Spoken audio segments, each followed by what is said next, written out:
আসসালামু আলাইকুম ওয়া রাহমাতুল্লাহি ওয়া বারাকাতুহু। আসসালামু রহমতুল্লাহি ওয়া বারাকাতুহু। লোকজন কেন কম আছে?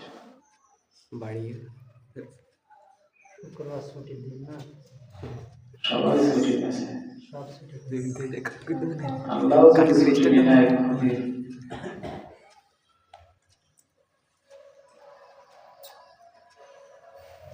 হযরত মূসা আলাইহিস সালাতু ওয়াস সালাম বলতেছে, আল্লাহ তোমার কি ঘুম টুম আসে না?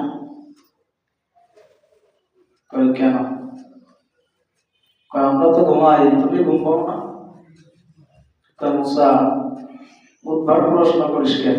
কই আল্লাহ আমার জানতে ইচ্ছা হয় তুমি ঘুম টুম পাও না? আল্লাহ কয় ঠিক আছে, জানতে যখন খুব ইচ্ছা, আগামীকাল ভোরবেলা এই তুর পাহাড়ে দুইটা পাতিল মাটির হাড়ি হাতে করে নিয়ে আসবি। আল্লাহ কি করতে হবে? কি করতে হবে এটা আমি পরে বলবো, আগে নিয়ে আসবি তারপরে। মূসা আলাইহিস সালাতু ওয়াস সালাম ভোরবেলায় চলে আসছে, তুর পাহাড়ে উঠে বসে আছে। আল্লাহ বলে, আল্লাহ আমি তো চলে আসি। কি বলো? সোজা হয়ে দাঁড়াই থাকো মূসা।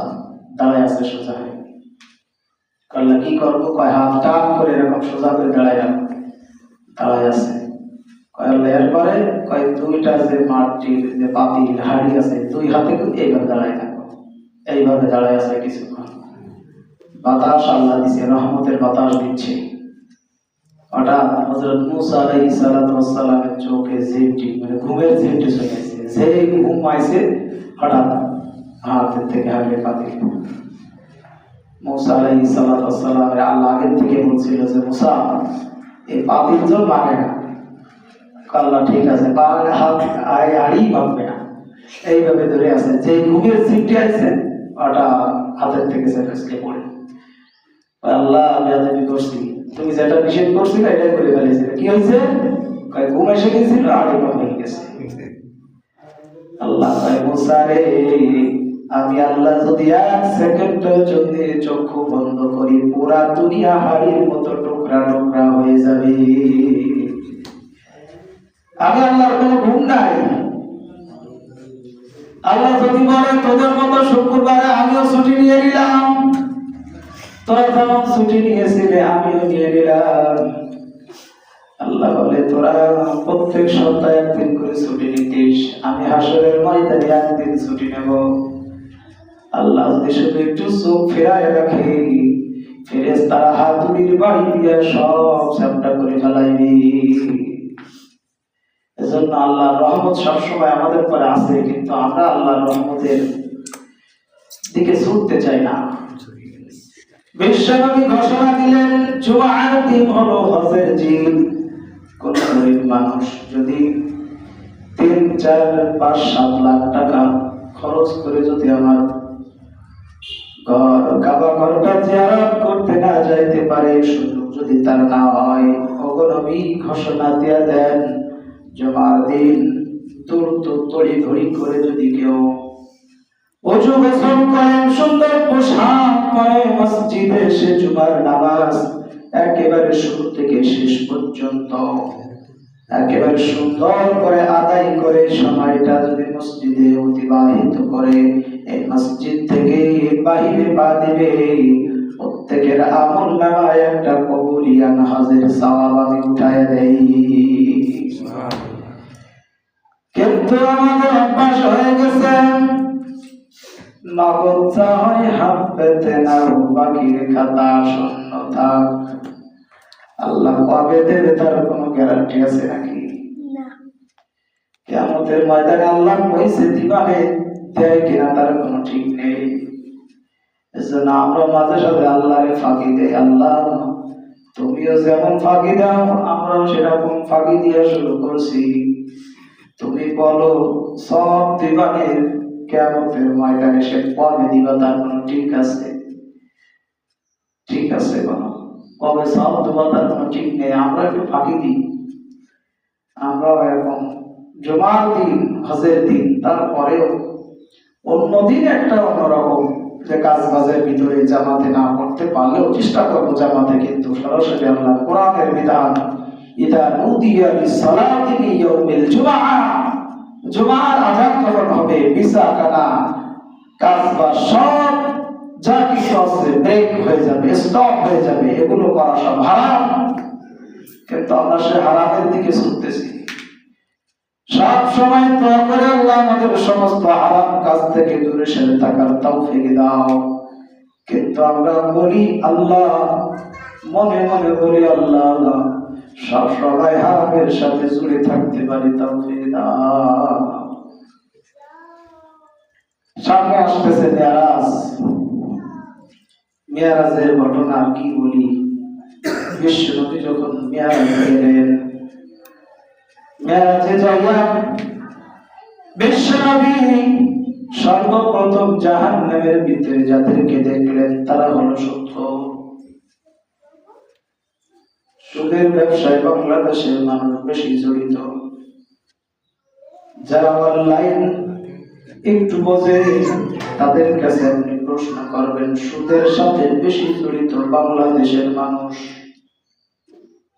এই সুদের বেচাকেনা, সুদের ব্যবসা পুরো দুনিয়াতে আছে, কিন্তু সুদের মতো এত জঘন্য অপরাধ বেশি বাংলাদেশে হয়।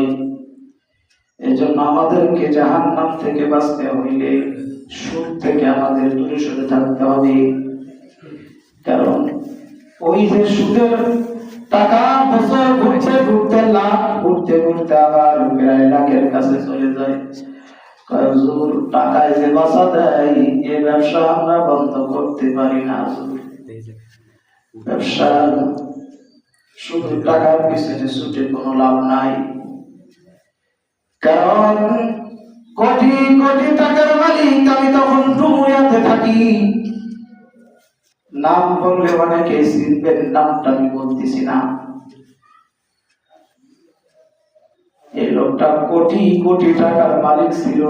আমি ওনাদের বাড়িতে যিনি মুরব্বী, ওনার কাছে জিজ্ঞাসা করছিলাম, ব্যাংকে এত টাকা রয়েছে, প্রত্যেক বছরে একবার ওনার কাছে চিঠি আসে যে ভাই আপনার টাকা কিছু অ্যাকাউন্ট থেকে কমায়া দেন, এত টাকা ব্যাংক রাখতে পারবে না, তাহলে কত কোটি টাকা ব্যাংকে তার ইনভেস্ট করা আছে। এই লোকটা যখন বিশেষ করে দান করতো, মসজিদের কাজ হচ্ছে, আমি ওনারা বললাম আঙ্কেল মসজিদে ছাদের কাজ হচ্ছে, আপনি দিবেন 1 লাখ টাকা। প্রথম বলছিলাম ছাদে যত টাকা লাগবে সব আপনি দিবেন। কি করেন আপনি? আমাকে ছাদে খুব বেশি হলে 5 থেকে 7 লাখ টাকা লাগতে পারে, সব আপনি দিবেন। যদি এত বড় অঙ্কের টাকা আমার কাছে চাপাই দিচ্ছেন কে? আমি আল্লাহ আপনার যে ব্যাংকে যে টাকা দিচ্ছে ওর থেকে শুধু অল্প কিছু একটু হাত চাড়া দিয়ে, টাকা লাগবে না, শুধু হাত চাড়া দিয়ে। যদি এত বড় টাকা কিভাবে দেয়? লাস্ট ফিনিশিং একেবারে জোর জবরদস্তি করার পরে একেবারে রাজি হয়েছে 1 লক্ষ টাকা।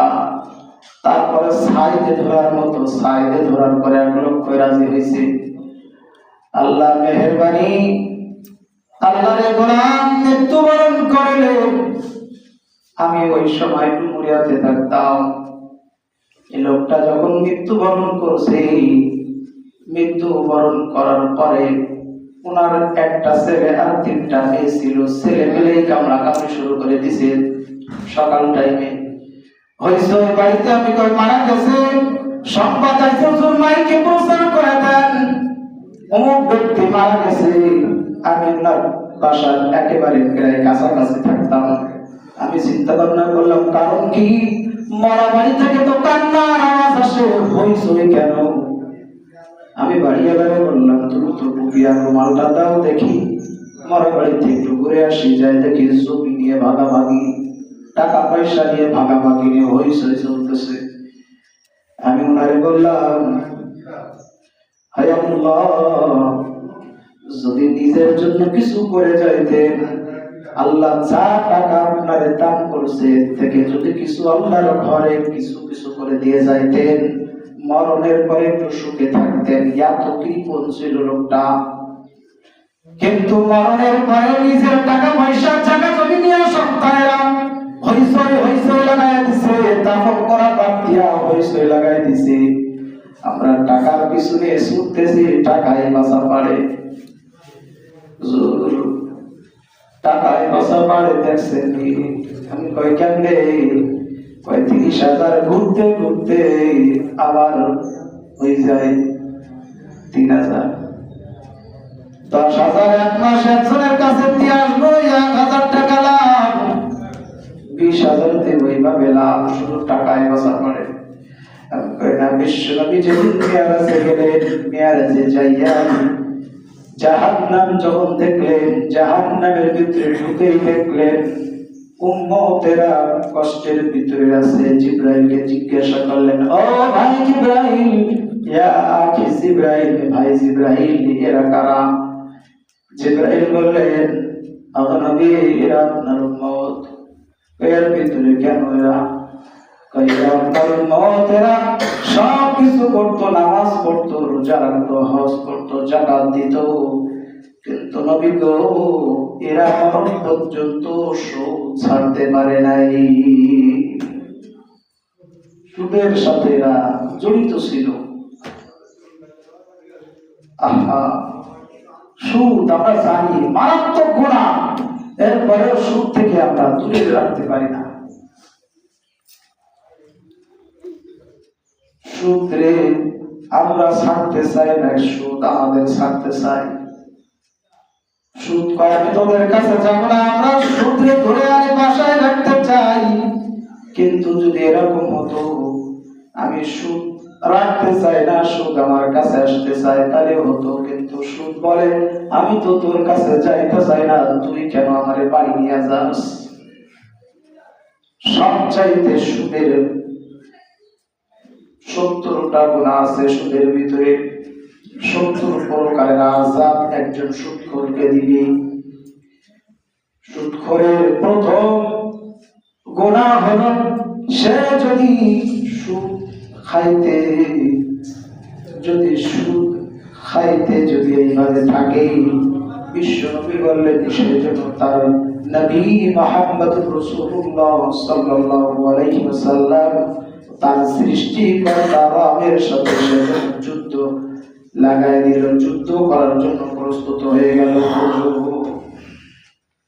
যে মালিক আমাকে সৃষ্টি করছে, সেই মালিকের সাথে যুদ্ধ করার জন্য প্রস্তুতি নিচ্ছি। ওই যে মিস্টার নমরুদ করছিল, আল্লাহর সঙ্গে যুদ্ধ করতে চাইছে। আমরাও যদি সুদ খাই, আল্লাহ তার রাসূলের সাথে আমরাও যুদ্ধ করার জন্য প্রস্তুত হচ্ছি। 70 প্রকারের একেবারে 70 নম্বর হলো নিজের মায়ের সঙ্গে, নিজের আপন মায়ের সঙ্গে জিনা করার যে গুনাহ হইতো, ওই পরিমাণ গুনাহ জাহান্নামের যোগ হইবে। এজন্য আমার মুসল্লি ভাইরা, আমি জানি আমার অনেক মুসল্লি ভাইরা এর সাথে নাই, কিন্তু অনেকেই আছে।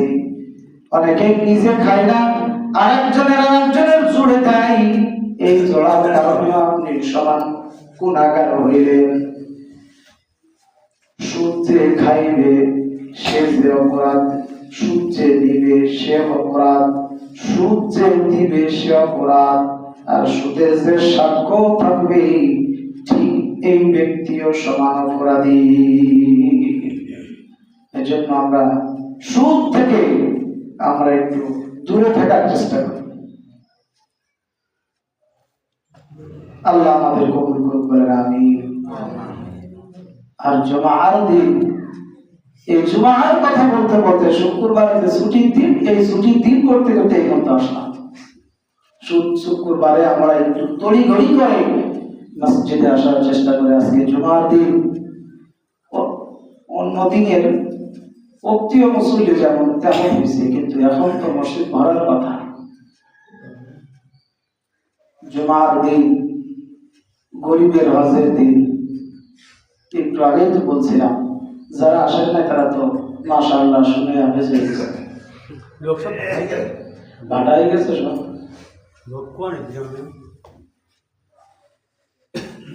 ও বাটার লোক মানে বিকালে ক্লাবে আসে বাটার লোকগুলো সব ক্লাবে আসে বিকালে, নামাজে আসলে বাটার লোক সব ক্লাবে চলে আসে। কিন্তু ক্লাবে যে লোকগুলো দেখি, এই লোকগুলো মুসলমান যারা, এইগুলো যদি আসে তাও তো অনেকটা মুসলি হয়। কিন্তু সে মুসলিম মানে আমরা বেশিরভাগ শুক্রবারে কাজ বেশি করলাম না, এটা আমাদের স্বভাব হয়ে গেছে যে শুক্রবার অফিস আদালত বন্ধ থাকে, এই দিন একটু কাজ করে নেই। সবাই তো চাকরিজীবী, এই দিন একটু কাজ করে নেই, যত কাজ আছে শুক্রবারে একটু আমরা অভ্যাস পরিবর্তন করি। শুক্রবার অনেক বড় একটা বরকতপূর্ণ দিন, অনেক বড়।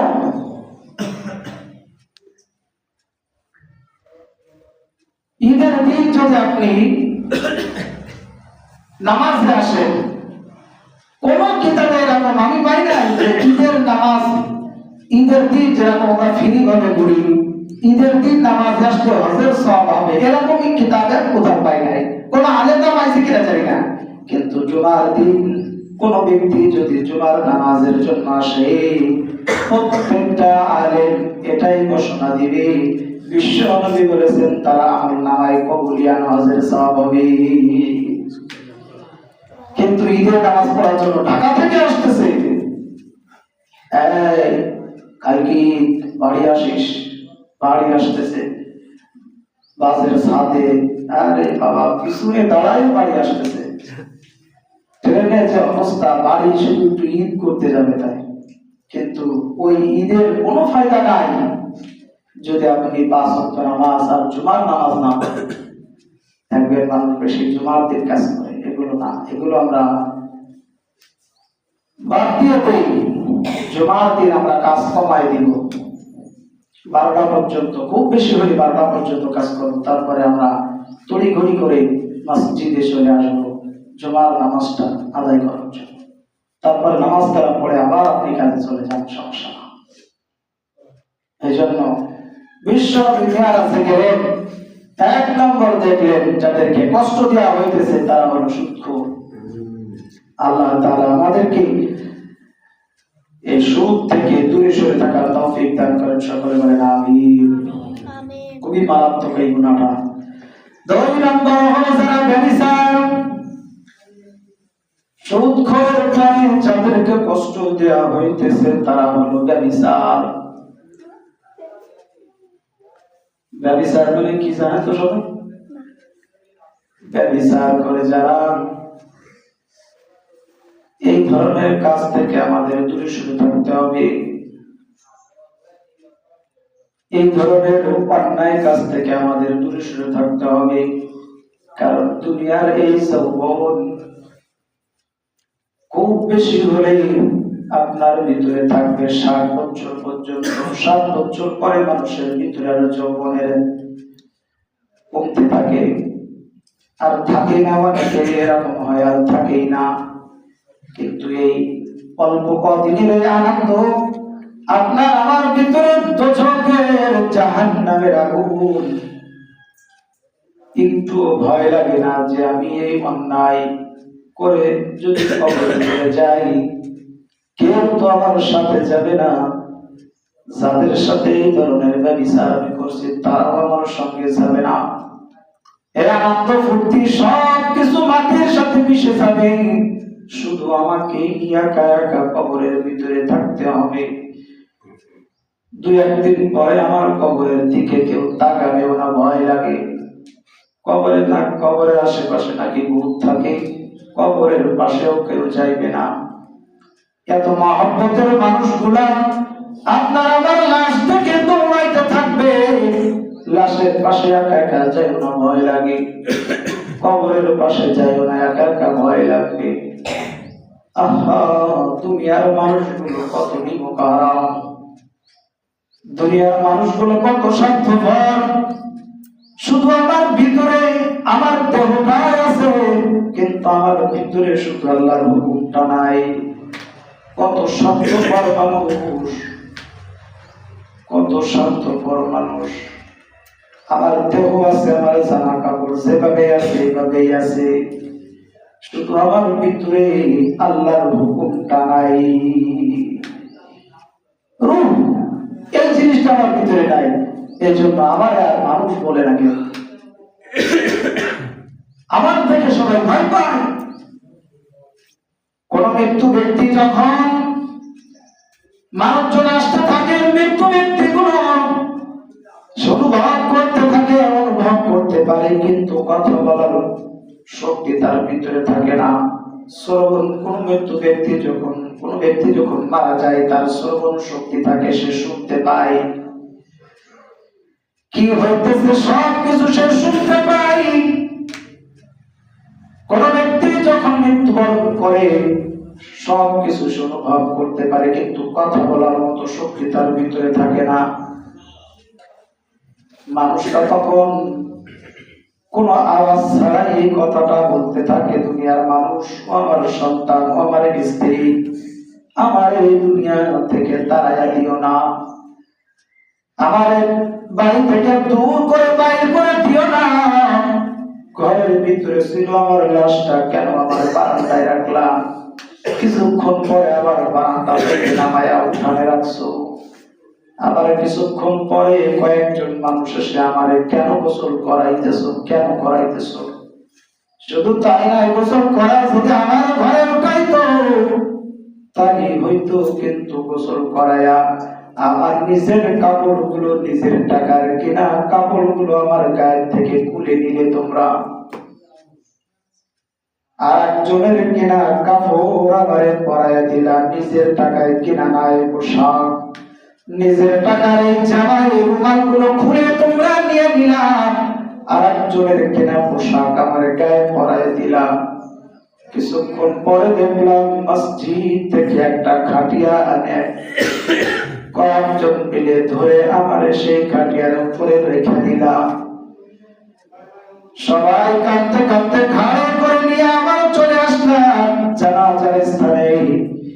কিছুক্ষণ পরে মনে করলাম নামাজ পড়াইয়া আবার মনে হয় বাড়ি নিয়ে যাইবা, কিন্তু না, স্বার্থপরের মতো তোমরা মাটি খুঁড়ে মাটির নিচে রেখে মাটি চাপা দিয়া চলে আসলাম। হায়রে, এটাই হলো দুনিয়া, এটাই হলো দুনিয়া। এই দুনিয়ার পিছনে আমরাই ঘুরতেছি, এই দুনিয়ার পিছনে আমরাই ছুটতেছি। যে দুনিয়া এত বড় স্বার্থপর, যে মানুষগুলো এত স্বার্থপর, আমি চাইতে না চাইলেও আমার ছেলে মাটির নিচে রেখে আসে। এই দুনিয়ার জন্য আমরা সুদের সাথে সুদের কারবার করতেছি। এই দুনিয়ার একটু শান্তি, একটু আরামের জন্য, একটু আনন্দ উপভোগের জন্য দুনিয়ায় আমরা জিনার কাজের সাথে জড়িত হইতেছি, ব্যভিচার করতেছি। বিশ্বনবী বললেন, 3 নম্বর যাদেরকে কষ্ট দিচ্ছিল তারা ছিল মিথ্যা সাক্ষ্যদাতা। মিথ্যা সাক্ষ্য দিত। মিরাজে যখন বিশ্বনবী গেলেন, দেখলেন মিথ্যা সাক্ষ্য দিচ্ছে যারা, তাদের কষ্ট দিচ্ছে। দুনিয়ায় তো মিথ্যা মিথ্যা দিয়ে ভরে গেছে। সরকারের কোন কর্মকর্তারা, বিশেষ করে যারা উকিল হয়, একসাথে কথা বললে 99টা মিথ্যা কথা বলে। এই হয়ে গেছে আমাদের স্বভাব। কোন এক ব্যক্তি ঢাকাতে ছিল, কোথায় বোম আছে, ককটেল বোম হইতে পারে, একটা বাজি ফুটাইছে কোন বাচ্চা, মিথ্যা মামলা লিখে দিছে, অমুক ব্যক্তি ঢাকা থেকে আইসা এখানে বোম মারা কোটওয়াইতে চলে গেছে। সব মিথ্যা, কিচ্ছু হয় নাই, একটা বাজি ফুটাইছে, এই নিয়ে মিথ্যা মিথ্যা।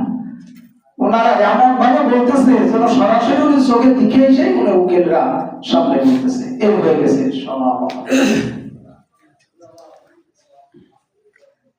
বিশ্বনবী বললেন, মিরাজে যাইয়া আমি জাহান্নামের ভিতরে যাদেরকে দেখলাম, 3 নম্বর যাদের দেখলাম, এরা হলো মিথ্যা সাক্ষ্য দিত। মিথ্যা সাক্ষ্য দেওয়ার কারণে আল্লাহ আজকে তাদেরকে এইভাবে জাহান্নামের ভিতরে একের পর এক শাস্তি দিতেছে। চতুর্থ নম্বর যাদেরকে দেখলাম, তারা হলেন এতিমের মাল ভক্ষণ করে, অন্যায় ভাবে এতিমের মাল ভক্ষণ করে, এক কথায় মানুষের উপর জুলুম করে, মাজলুম হয়ে যায়। এই মানুষগুলা জাহান্নামের ভিতরে তারা অনন্তকাল থাকবে, খালিদিনা ফিহা আবাদা, আর বাহির করবে না, ওর ভিতরে তাদেরকে শাস্তি দিতেই আছে। আমার মুসল্লি ভাইরা, যারা মানুষের উপরে এই জুলুম করে, একজনের সম্পদ লুটপাট করে নিজের যারা ভোগ করতেছে, এইগুলো করে না। বিশ্ব নবী বললেন, হাক্কুল্লাহ আর হাক্কুল ইবাদ। হাক্কুল্লাহ যদি তুমি নষ্ট করো, বান্দার হক যদি তুমি নষ্ট করে থাকো, কিয়ামতের ময়দানে তোমার আল্লাহর সামনে জবাবদিহিতা করা লাগবে। আর হাক্কুল্লাহ, আল্লাহর হক যদি তুমি নষ্ট করো, আল্লাহ চাইতো তোমারে ক্ষমা করলে করতে, বেটা আল্লাহর ব্যাপার। তুমি নামাজ পড়ো নাই, আল্লাহ চাইলে তোমারে ক্ষমা করে দিতে পারে। তুমি রোজা রাখো নাই, আল্লাহ চাইলে তোমারে ক্ষমা করে দিতে পারে। আল্লাহর হুকুম তুমি পালন করো নাই, আল্লাহ চাইলে ক্ষমা করেও দিতে পারে, এটা আল্লাহর ব্যাপার।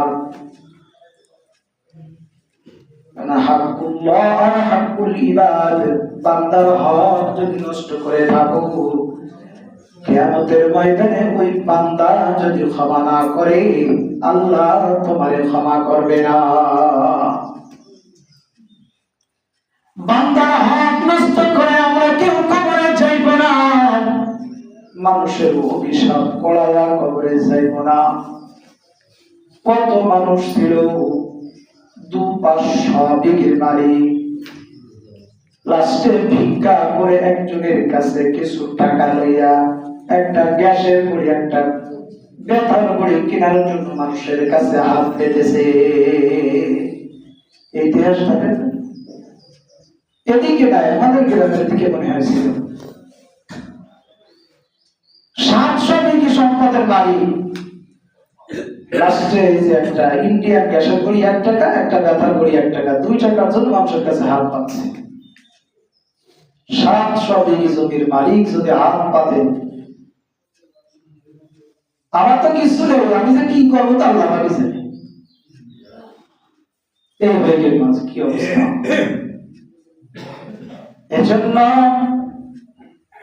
মানুষের সম্পদ অন্যায় ভাবে জোর দখল করে খাইলেন, আপনি কদিন আপনি থাকবেন এই দুনিয়ায়?